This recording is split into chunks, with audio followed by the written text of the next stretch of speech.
For the last few months, Sununu has been a regular presence on national political shows and has even played the role of pundit himself, saying that if the primary were held today, Governor Ron DeSantis of Florida would win. It's an odd take for anyone who wants to be viewed as a serious White House contender themselves, but in this case, as it is in many others, Chris Sununu is doing his own thing. And the laws of the state of New Hampshire, so help me God, so help me God. He's a member of a New Hampshire political dynasty, but Governor Chris Sununu quickly set himself apart when he improv'd his first inaugural address. We are here about today and going forward. A governor with serious responsibilities who doesn't always take himself so seriously.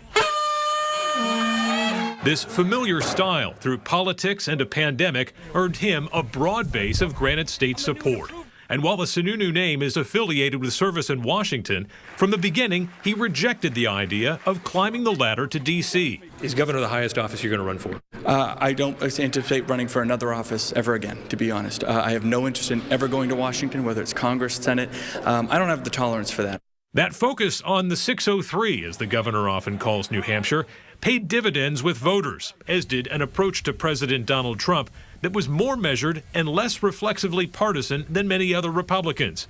Even though one Trump visit saw the governor briefly locked out of the presidential motorcade, there was already a sense in the air on election night 2018 of what Sununu's future might hold. I think eventually you might see Chris Sununu trying to move on to higher office. It'll be interesting to see what his trajectory is here. Maybe he's going to aim higher than the U.S. Senate. Maybe we can, in the future, say you heard it here first. Sununu did take a pass on the U.S. Senate, reportedly irking some Washington Republicans who felt the governor took full advantage of their political courtship only to leave them at the altar. Although anonymous, that criticism echoed the sentiments of some conservatives back home who've previously knocked Sununu's State House leadership style as swinging between too disengaged and too self-involved. He's very busy, too busy for little people like me. There's another bigger issue if Sununu runs. He would face a steep path to victory as he is not aligned with the Republican Party platform on the issue of abortion. I'm a pro-choice governor, and as long as I'm governor, we're going to remain a pro-choice state. Legislature wants to put a bill on my desk codifying Roe v. Wade. I'd sign it in a second.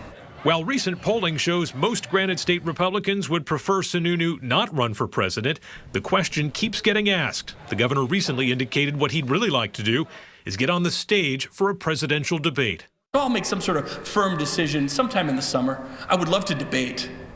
I would love to get on a debate stage with Donald Trump and DeSantis and the whole gang. Sununu has alternately said he'll play the role of referee in the first-in-the-nation primary. And if he doesn't run, his endorsement here could be a difference maker in 2024.